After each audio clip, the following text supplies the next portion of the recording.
Hello, my name is Alan Singer. I'm an historian and professor of teacher education at Harvard University and a former New York City high school teacher. I want to thank teacher David Edelman and his students at Union Square Academy for Health Sciences High School for their outstanding work creating a New York and Slavery virtual walking tour. This is an important contribution to rewriting the historical narrative of the United States at a time when the murder of George Floyd by Minneapolis police has led to a broad national movement to recognize the impact of racism on American society and to redress past wrongs, including the removal of statues and monuments celebrating a racist past. The interactive Google map created by the health science students allows visitors to simply click on a thumbtack to watch a student-produced video explaining the location's historical significance. I want to highlight some of the key sites on the tour. The African Burial Ground on Duane Street is now a national monument. It was used between the late 1600s and 1796 and originally contained between 10 and 20,000 burials. Despite the harsh treatment that these African people experienced in colonial America, 427 bodies were recovered from the site, and they had been buried with great care and love. They were wrapped in linen shrouds, methodically positioned in cedar or pine coffins that sometimes contain beads or other treasured objects. At what is now Foley Square, enslaved Africans, free blacks, and white supporters accused of plotting the 1741 slave conspiracy were tortured and executed. White New Yorkers, afraid of a slave revolt, responded to rumors and unexplained fires with the arrest of about 150 enslaved Africans and the execution of 35 blacks and 4 whites.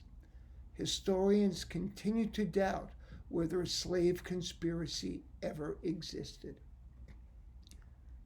St. Paul's Chapel is the oldest church building in New York City.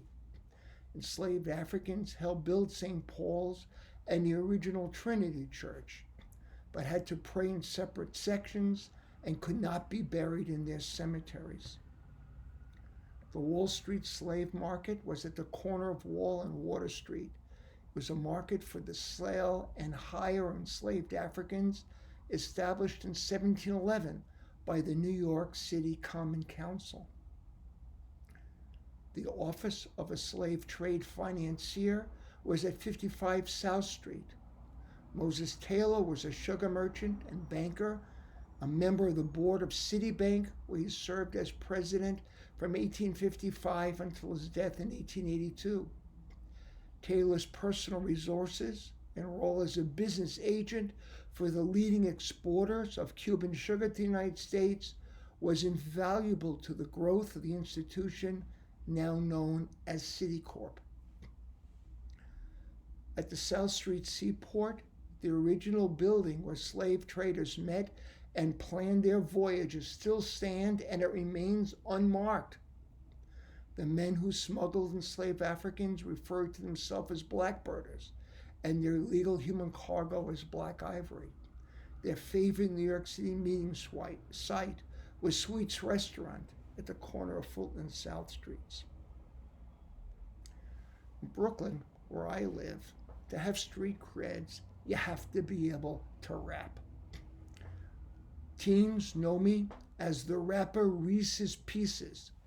They call me that because I'm better than Eminem. This rap by Reese's Pieces is dedicated to the students at Health Sciences and the lost souls at the African Burial Ground, who must be written into our new historical narrative. Time to tell the truth. Local history. New York was the land of slavery. Peter Stuyvesant, Dutch New Amsterdam, enslaved Africans built the Dutch town, built a church, cleared the land, buried in a swamp. Freedom was banned. Civil War mayor, he backed the South to keep slavery, without a doubt. Citibank, ATT, New York wealth built on sugar and slavery. Complicity resistance, past can't hide. History says it was genocide. Thank you. This is Reese's Pieces.